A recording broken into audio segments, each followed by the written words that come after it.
Good evening, everyone. This week's Parsha is Parshas Yitro, Tavshin Pei Gimel.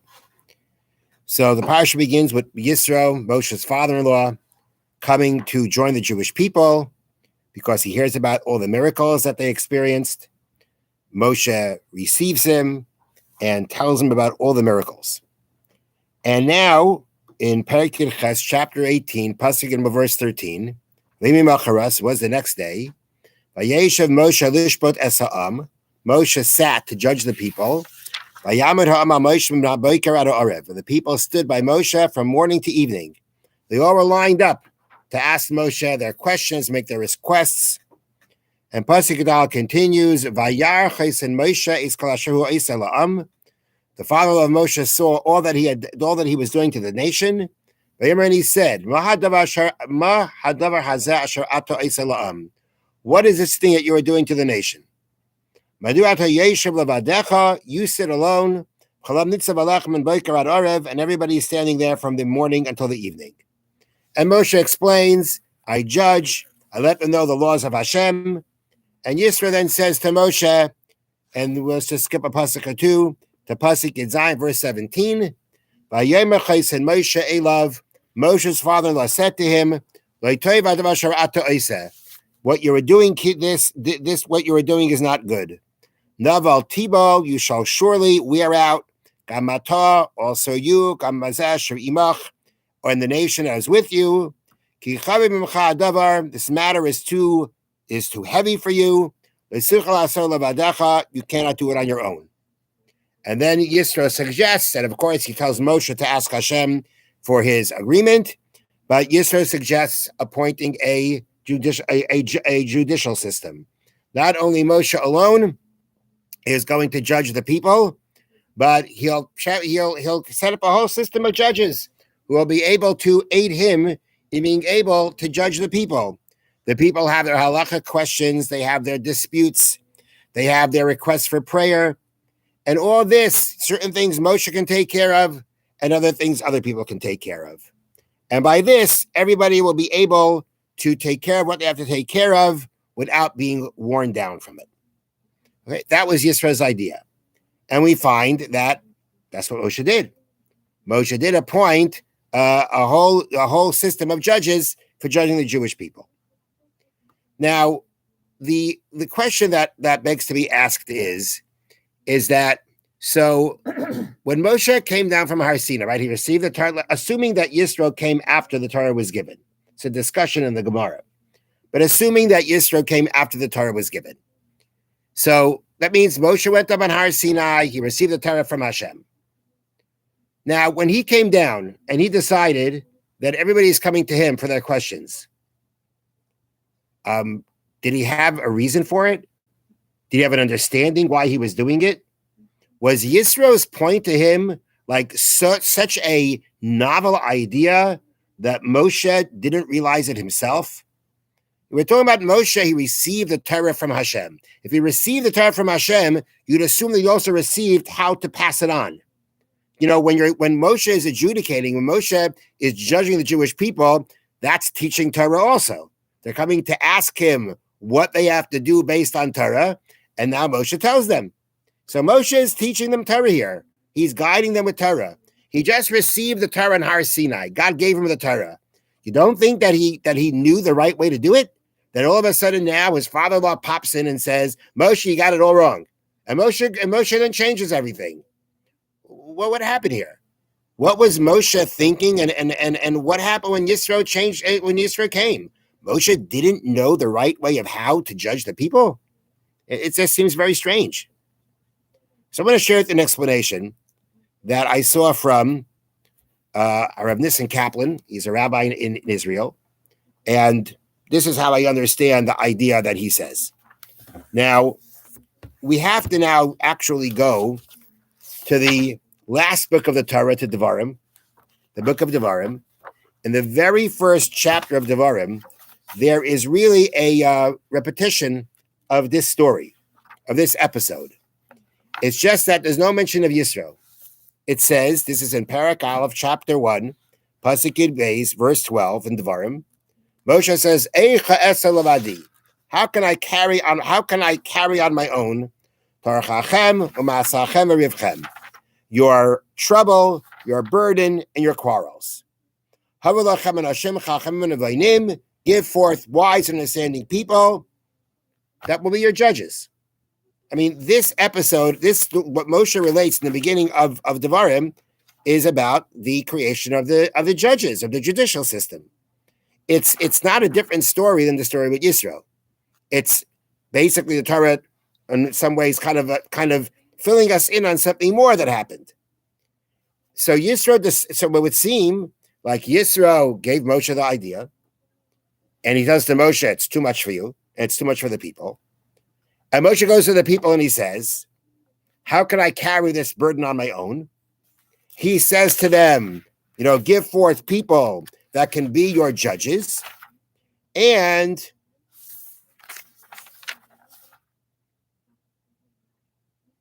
the Jewish people say, "Vatanu oisi," and you answered me, "Vatamru," and you said, "Tova davar shedibar talasos." It's a good idea, and that's how the judges were appointed. There's no Yitro. No Yisro mentioned here, but it's seemingly the same story, the same episode. There's an episode in Baloscha where Moshe also says he can't do it by himself, and Hashem gives him 70 elders. But here, if you read in Devarim, it's talking about appointing judges.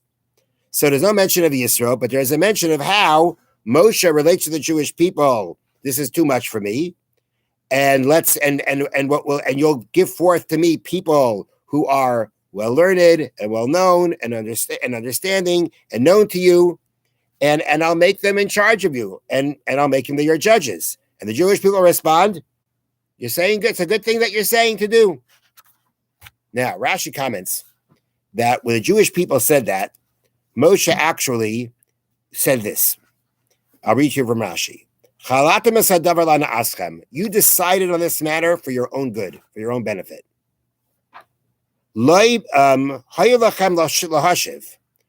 I told you this, you should have responded, Rabbeinu Moshe, our teacher Moshe, mi noa lilmoid. From whom is it better to learn? From you or from your students? Is it not from you? Should it not? Is it not better to study from you that you suffered? You gave up so much. You suffered over it. 40 days, 40 nights without eating. Nitzta'arta. You put in so much effort and so much work into it. It would have been better to learn from you. Okay. But you didn't say that. I know what you were thinking. I know what's going in the back of your minds. Now we'll have a lot of judges will be appointed. And we'll kind of, and if he doesn't show us, and if he doesn't know us, or if he doesn't show us favor, we'll work on convincing him. Bottom line, Moshe says to the Jewish people, you didn't want me to be your judge. If you had other judges, you felt things could work out better for you. And therefore, you agreed to this matter. Now, Moshe could have been saying what's going on in their subconscious, what's going on behind the scenes so much. When they said it's a good idea, were they thinking specifically, oh, now we can get a judge that we can bribe? They may not have been thinking of that outright, but in the back of their minds, Moshe knew that the Jewish people wanted this because there was something about being able to convince a judge in their favor more than Moshe.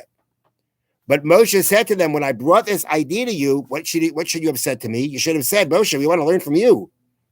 We want to learn from your students. We want to learn from you. And they didn't say that.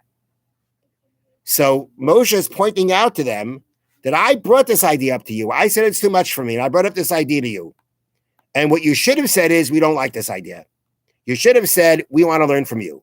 But you didn't, because because you considered it for your benefit that we should appoint judges instead of learning from me. So Rav Kaplan brings down, he doesn't cite an exact source, but he says that there are sources that say that let's say the Jewish people would have said, we want to learn from you. What would have happened to the fact that Yisro said, but everybody's going to get worn out? The answer is they wouldn't have gotten worn out. If they would have said, we want to learn from you, Moshe, Hashem would have given them the strength to learn from Moshe. He would have given Moshe the strength to teach them by himself, and they would have been able to have learned from him. But they would have the strength to do it. This was a pivotal point. When Moshe said to them this idea, it was now up to them. If they would have said, no, we want to learn from you, there would have been no problems. Any strength, they wouldn't have become worn out. Any strength they would have needed to be able to do this, Hashem would have given them the ability to do it.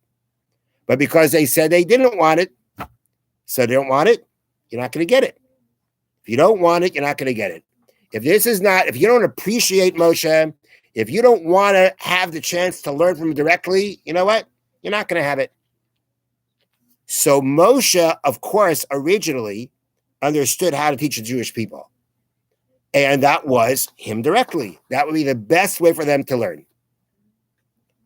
Now, Yitro came forth to Moshe and said, but this is not a good idea. You're going to wear out, they're going to wear out. So why did Moshe say to his father-in-law, thanks, Dad, but that's not the way to do it? Why did he say that to him? So my understanding is because Moshe saw from Yitro that Yitro noticed something. Yitro saw on the people that they can't handle this. Yeah, he said, you're going to wear out. But the understanding was that this system was not, Yitro took in the situation, and he said, this system's not going to work. Moshe came down from Har Sinai, and he was teaching it the way it should. Yitro noticed, Yitro saw something, he sensed something, or he saw something that made him say, this is not going to work. When Moshe heard from Yitro that he sensed that something's not going to work, he needed to check it out. He needed to investigate. And the way he was going to do that was go to the Jewish people and give them his idea and see what they have to say. If they say, we don't want that, we want you, Moshe, then Moshe knows he can continue. Because if they really want to learn from Moshe, Hashem is going to give them the strength to do it. But once they said, good idea, then Moshe actually saw in them that they weren't ready. They didn't appreciate learning from Moshe. And if they didn't appreciate learning from Moshe, then they weren't going to do it. Then their ability to learn from Moshe, they would have the ability in some ways of learning from Moshe. But the opportunity now to have it, that every time they have something to deal with, they go to Moshe, that they weren't going to have. And Moshe said, and I saw on you, when you said, the matter is that when I saw that you said this is a good idea, that the truth is you didn't want me. You didn't take the opportunity to say, we want you. You didn't want me. You felt, somewhere in the back of your minds, you felt that you'll be able to be better off without me. Well, if that's how you feel, then that means that if I were now to continue and teach you as this way, I would get worn out, you would get worn out. Because if you're not appreciating what's happening here, if you're not appreciating it, so then it's not going to work. It's not going to work. You're not going to have the siyata d'shmaya. You're not going to have the help from Hashem. And if you're not going to be learning properly, if you're not appreciating it, if you're not gaining from it, then I'm not going to be given the strength either. So the point is that Moshe originally was planning on teaching Jewish people directly, as it says here. Moshe said to the Jewish people, you should have said, we want to learn from you. Moshe knew the best way to do this is to judge the people directly. But once he saw the Jewish people that they didn't want, and he decided to investigate that once Yitro brought up the idea that this may be too much. So then Moshe saw the Jewish people truly deep down didn't want to have to learn directly from him. And if they didn't want, then they weren't going to get the strength and the help and the ability from Hashem to do it. Because yes, if you're going to go ahead and just learn from one person, it's going to wear out the judge, it's going to wear out them. But that's only if there's no special help from Hashem to be able to do it. If they want to study from Moshe, the help and the strength would have been given to them from Hashem and to Moshe to do it. But once they didn't want it, once they didn't appreciate Moshe, they didn't really want it. So then the truth is they weren't going to get it. It wasn't going to work out then. If they didn't appreciate Moshe, they weren't going to get that strength from Hashem to be able to study from him if they didn't really want it. And therefore, at the end, Moshe said, okay, we're going to do judges. But it's not that Yitro that Moshe had it wrong, how to teach them. He had it right, and that was the way to do it.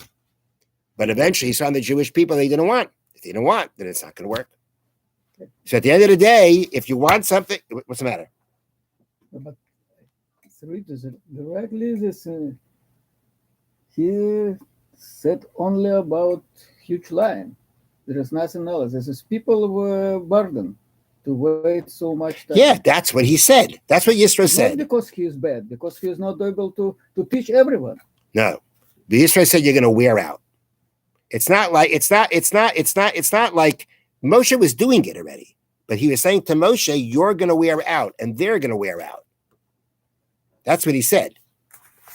Here, if you look on, right, look at Pasuk Yirchas, verse 18, where it says, "You will surely weary, you as well as this people that is with you, because the matter is heavier than you. You will not be able to do it alone." So they were waiting online for Moshe to do it. And Moshe was going to do it. And he says to them, too much. He's not a bad person. He's saying it's too much. Moshe could have said to Yitro, the way I understand, he could have said to Yitro, yeah, but that's not the way to do things. But once he saw that Yitro made this mention, once Yitro said it, which means Yitro noticed something or he sensed something, Moshe said, I need to check this out. And therefore, he proposed it to the Jewish people. And when they responded, good idea, which Moshe says that was the wrong answer. That's not what you should have answered. Then that shows us from that Rashi is pretty clear that Moshe was saying to the Jewish people, you didn't respond right. When I brought in this idea, you should have said, not a good idea. We want to learn from you. You didn't do that, which means that's the way it should have been. It should have been that Moshe is teaching them. What's with Yisro's point about wearing out, being too worn out? The answer is, if Moshe is ready to do it and the Jewish people want it, the Rebbe Hashem is going to give everybody the strength to do it. Because if you want it, if you truly want it, Hashem is going to help you. That's an important lesson in general. If you really want to be able to succeed in something, you want to be able to study Torah properly, you want to serve Hashem properly, if you really want it, the Rebbeinu Shalom gives you the strength to do it. But if you don't want it, then you're not going to get it. You have to want it and appreciate it and be able to work for it. So once Moshe saw the Jewish people didn't want it, okay, that means it's not meant to be. If they're not holding by it, if they're not appreciating it, it's not meant to be. We're going to have to now create the system of judges and work it out. That should work out the best way possible. But what means Jewish people did not want? They did not prefer to not stay a long life, to pick somebody else? So simply put, you could say, in one way you could say is that they didn't want to wait online so long, right? Moshe, in Rashi, the way Rashi brings up from Moshe, it's that Moshe says to them, you're deep down, your reasons weren't good. Your reasons were that, you can't push me around and you were hoping for the other judges to be able to push them around. And I think that doesn't mean that that's what they were thinking. But Moshe said, deep down, that's where you're at. And it wasn't so much about waiting too long online. It was more about, now again, it could very well be that if you, this is my suggestion, this is what I would suggest. If you would have asked them, why do you think it's a good idea? Then they would have said, Moshe, it's too much for you. We get it. That's what, their response, if you would have asked them why they're saying it's a good idea, Moshe says it's too much. It's too much. We don't want to overburden Moshe. Moshe says to them, deep down, it's a different reason. Deep down, it's a different reason. It's not about me. It's about you. Yeah. And not about you just because of the fact that it's going to be too hard to wait online. It's deep. It's deeper than that. It's bigger than that. It's a bigger problem than that. But at the end of the day, Moshe saw that from the fact he didn't respond the right way. And therefore he said, you don't want it? You're not going to have it. All right. Okay. That's the first thing for tonight. I think it's an interesting approach. But this is you change idea from Yitro. The same idea from Yitro came from Jewish people. Not the same idea. Not the same idea. They agreed to the idea. No, I agree. But he saw people staying and suffering, And he didn't see people. I don't know if he saw people suffering. No. He said it's too much for you, and you're going to wear out, and they're going to wear out. no, what are you doing with your people? Okay, he said, because he meant to say he's going to wear them out, but it's not like they were sitting there like, oh, this is horrible. No, it looks as horrible. Yeah, it doesn't have to be that way. Doesn't have to be that way. Appointment wasn't invented yet. Yeah, first come, first serve. Correct. I don't know if you have to say they were sitting there and they were grumbling and they whatever. I don't know if you have to say that. He was saying that this is what's going to happen. This is what's going to happen to you. And the point is, when we see from Devarim, this is what Moshe said. He said it's too much. And when you read, and the Jewish people say, okay, which simply means they're saying, okay, means we understand. But Rashi points out that Moshe had more to say. It was bringing out something else to the Jewish people. And what he brings out, you see what was the original plan. And what Moshe knew, what I felt didn't. No, the plan can be not original plan. People should be learn everything From Moshe. Why from Moshe? Because he is the best one to learn from. But, he's the best one to learn from. If you have a chance to learn from the best, you go to the best. No, but you can see from here it happened. It didn't happen because they didn't want it. And once it didn't happen, if they didn't, because clearly it was a challenge to do it that way. And if they weren't ready to if they weren't interested in the challenge, they weren't interested in it, then it wasn't going to work. No, but this is what Israel happened. This is people should learn. And this real life is not happened to learn everything from the highest level. There is always somebody better and better. But this is normal situation. You can stay in line. So what did Moshe think? Moshe, I believe he received general instruction to teach people. But without any detail how to teach. He teach it to several people teach. This is no. This is no. Wait a minute. Life. Wait a minute. No. Wait a minute. You're not answering the question. Moshe was judging everyone, right? Yeah. And everybody was coming to Moshe for judgment. Yes. Why did he do that? Because it's too much. It's too much. It's too much. Why did he do it? What was he thinking? Why did he start it that way? It doesn't say he decided to do it. Yitro brought up the idea. If not for Yisro bringing up the idea, he would have continued that way. Who knows? Maybe he. Come on, that's no, come on, that's what's happening here. This has happened. That's what's happening here. Yisro brought it up. If Yisro wouldn't, so you said that Moshe Rabbeinu made a mistake.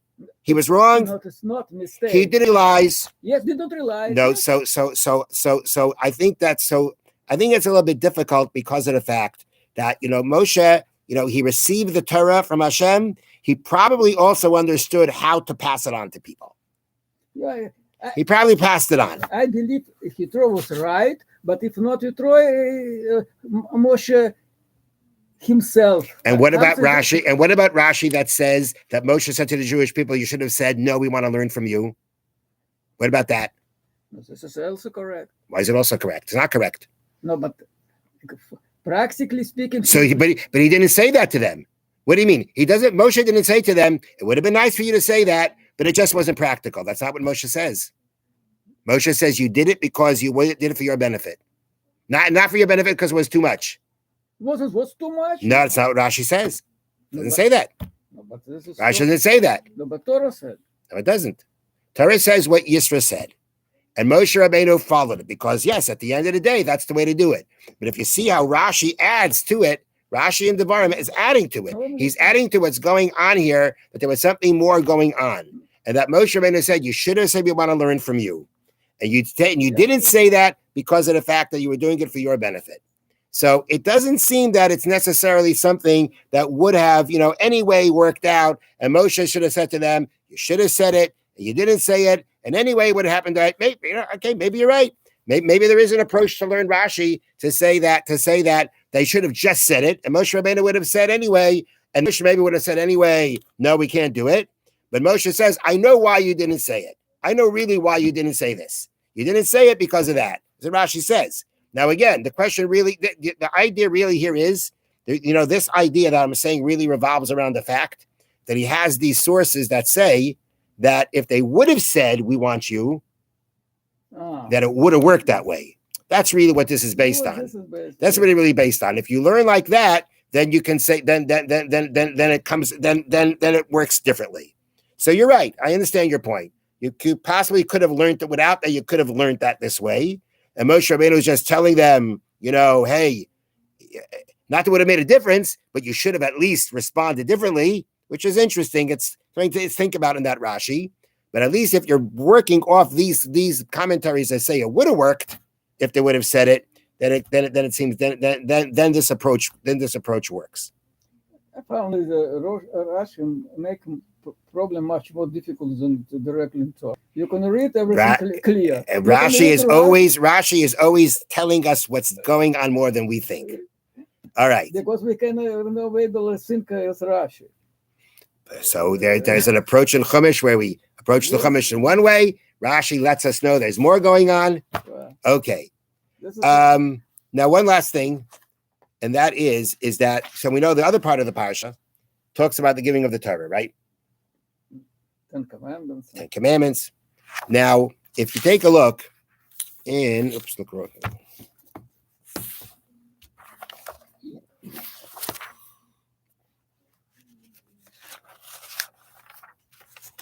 you go to Perek Yutes, chapter 19, and let's start from Pasuk Aleph, verse 1. 19:1. Chodesh Ashlishi, in the third month, L'tzeis b'nai Yisrael me'eretz Mitzrayim, of the Jewish people going out from Egypt. Vayom hazeh, on this day, Bo midbar Sinai, they came to the Sinai desert. Vayisu me'Refidim, they traveled from Refidim, that's where they had been encamped before. Vayavoyu midbar Sinai, and they came to the Sinai desert. Vayachanu b'midbar, and they encamped in the desert. Vayichan sham Yisrael neged hahar, and Israel encamped there opposite the mountain. Now, on these words, Vayichan sham Yisrael, and Israel encamped, Rashi says, Ki ish echad b'leiv echad, like one man with one heart. Aval sha'ar kalachanuyais, but all the other encampments, b'tar umas v'machlokas, there were complaints and there were arguments. Now, Rashi, many of the commentaries point out that Rashi is coming to answer a question. If we look again at Pasuk Beis at verse 2, so it reads, Vayachanu ba'midbar, and they encamped in the desert. That's plural form. Then it says, Vayichan sham Yisrael, addressing the Jewish people as a whole. It changes over to singular form, because even though it's more than one person, but it's talking about the nation, and it refers to the nation in singular form. But it's very interesting, it's a bit odd that the pasuk first refers to them in plural, vayachanu, and they camped, and then it switches over to a singular form. Why did it switch from the plural to the singular? Why did it switch from referring to the Jewish people in plural form and then switching over right away to talking about the nation as a whole in singular form? So Rashi says the change is to teach us that the Jewish people, when they came to Mount Sinai, they had become like one. They had united. Ki ish echad b'leiv echad, like one man with one heart. That's what Rashi's bringing out. Now, it would seem that this, and actually Rashi's bringing this down, but other sources say that when this happened, when the Jewish people came to this point of unity, Hashem said, now they're ready for the Torah. Which means that coming to this level of unity was something very unique, something very special. And when they hit that level, Hashem said they're ready for the Torah. So in last week's Parsha, if you turn back to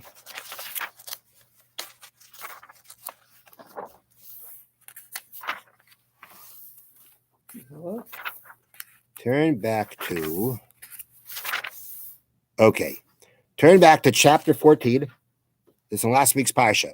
Perek Yud chapter 14. And this is Pasuk Yud, verse 10.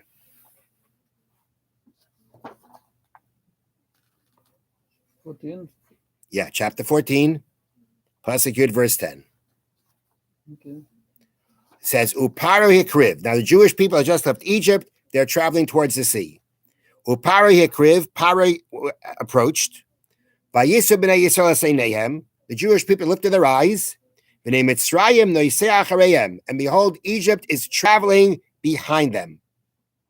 Here again, we see that it says, V'hinei Mitzrayim noisei achareim. Behold, Egypt was traveling behind them. Noseya, travel here, is in singular form. It's saying, behold, Egypt was traveling behind them. Egypt, like one. It's calling it one. It's using the form that you would use for a singular person. Instead of saying Mitzrayim Nas'u, Egypt traveled in the plural form, it uses the singular form, Noseya, traveling in singular form, referring to Egypt in singular form. So Rashi here says the reason why the Torah uses this word, Noseya, in singular form, Rashi comments, B'leiv echad ki ish echad, with one heart like one man. The Torah is stressing that the Torah uses the singular form, Noseya, traveling, singular form for Egypt, to say that they become like one. They were with one heart like one person. They are running after the Jewish people to get them, united them with one heart like one person. That's what Rashi comments. Is there a singular in Parak 10? Yeah. When it says the word Noseya, which they translate as journeying, it's in singular form in Hebrew. Egyptian. It says Mitzrayim, Egypt. Noseya, traveling. How do you have it? This is plural. Yeah, because in English they'll say it in plural, but you could say it in plural if you wanted to. You could translate it as plural, but the actual form is singular. So the question is, why use the singular form when you're talking about plurals? We're talking about many people. So Rashi comments, based on a medrash, that again it meant to say that the Egyptians became united. They were like with one heart, like one man. Now that sounds very similar to what we just said about the Jewish people. Very similar, right? Which means like, well, the Jewish people reached that level at Har Sinai, and the Egyptians reached that level when they wanted to go get the Jews at the Red Sea. Which means that it seems like this level of unity, is not so unique. The Egyptians got to it. The Egyptians attained it. Not so unique. And here by the Jewish people, we say, well, this was a level that now made them ready for the Torah. Is it the same level? Is it the same idea? So let me share with you an idea. Okay? Tell me if you like it. Now, it's very important when you study Rashi or Torah in general to look at the words. Like, don't take anything for granted in the words. Rashi by us says the Jewish people became like one man with one heart. The Egyptians, Rashi describes as one heart like one man. What's the difference? What's the difference? But you see, there's a change in the wording. Change in the wording. And that's and when we study Rashi, we study the commentaries of the Rishonim, the early commentators. You got to be careful. You pay attention a lot to the words, how they said it, and what they said has a lot of meaning to it. So by the Egyptians, we could say it like this, okay? By the Egyptians, we could say, I've heard this idea before. Rabbi Kaplan says it. This is how I would say it. Okay, what united the Egyptians? What made them so united? They wanted to get the Jews, right? So, let's say you have two people who are enemies. Let's just imagine, right? Two people are enemies, and they share a common enemy, right? Two people are enemies, but they share a common enemy. So what happens? They come together to get to fight the same enemy, right? A common enemy, right? So sometimes a common desire for something unites people, even if they're not necessarily, so united. My example of this is, sports teams, right? What they all come together and they're united and they work together and they're a team, right? Now, personally, do you think they'd all get together? Do you think they all get along personally? Probably not. They all have they all have such big egos. How can they get along? The idea is it's a political situation sometimes. Right. At the end of the day, if you have a common desire, you're gonna put everything aside to work together. Very common, very understandable. Okay, when the Jewish people came together, right, at this point, did they have that kind of thing to make them one?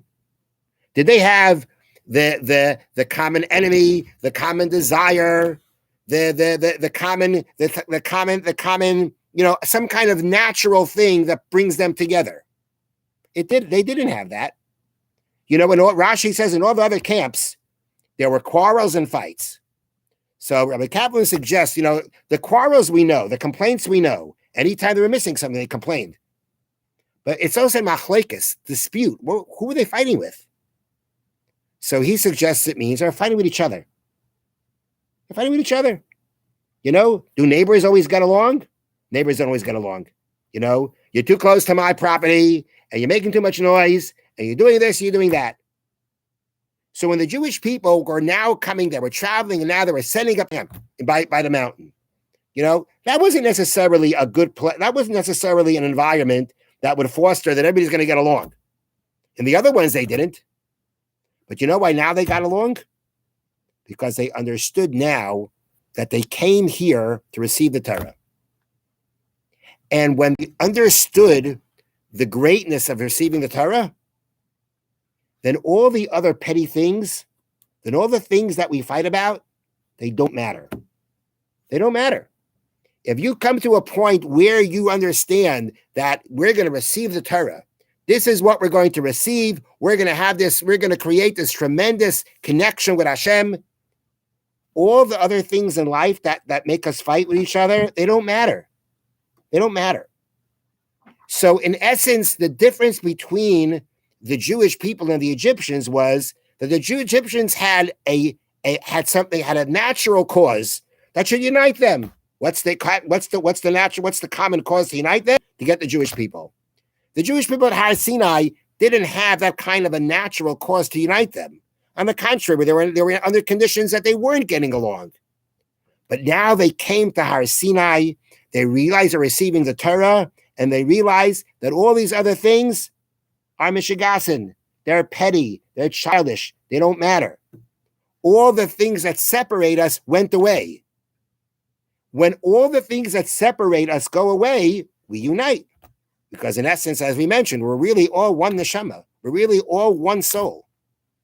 So the Jewish people came together because when they came to receive the Torah and they realized everything that separates us doesn't matter, all these things that jealousy and desires, they all have no meaning when it comes to Torah. So all the things that divided them went away. So they became like one person with one heart. The Egyptians became like one person because they had one heart, one desire. And that, like you say, is a common thing that'll bring people together. But the Jewish people didn't have that. On the contrary, they were fighting in the other camps. So what brought them together? Their understanding that the greatness of Torah says that all these other things don't matter. And when all these other things that break us apart don't matter, we automatically become like one, right? Do you like yourself? I hope so. Now, when you like yourself, right, do you think about, I have this problem, I have that problem, I'm this, I'm that? You don't think about that. Because you're yourself and you accept yourself. You don't think about all the problems that you have and all the shortcomings and all the wrong things that may be about you, all the character flaws you have. You like yourself because you're yourself. The Jewish people became one because all the things that divide them went away. And when it goes away, then they're automatically one. That's why Rashi describes them as like one person with one heart. Because when they came to receive the Torah, realizing the greatness and the holiness of Torah, realizing the greatness of the closest to Hashem that you're going to attain, all the things that divide them, jealousy, desires, they just fell away. If they just fall away, then they become like, then they're automatically one. And that was very unique because it was not a situation that would foster them to come together. It was a situation that would pull them apart naturally. And that's what was happening in other places. But their realization of the greatness of Torah made them realize that all these things that divide them don't matter. And therefore they became one. And therefore, Hashem said, now they're ready to receive the Torah. So that could be the difference between the Egyptians' unity and the Jewish people's unity. The Egyptians' unity made a lot of sense. You have a common cause, people come together for a common cause. Happens all the time. But the Jewish people didn't have that. They actually have some kind of common desire, some kind of common benefit by which they can let's drop let's put aside everything. But what they had was a recognition that when you have Torah and when you live a life of Torah, all these things don't matter. And that's how they became one. And that's why they're described as like one man with one heart. Once all the things that divide us go away, we become one. Have a wonderful evening. This is in Russian also the same command, but without this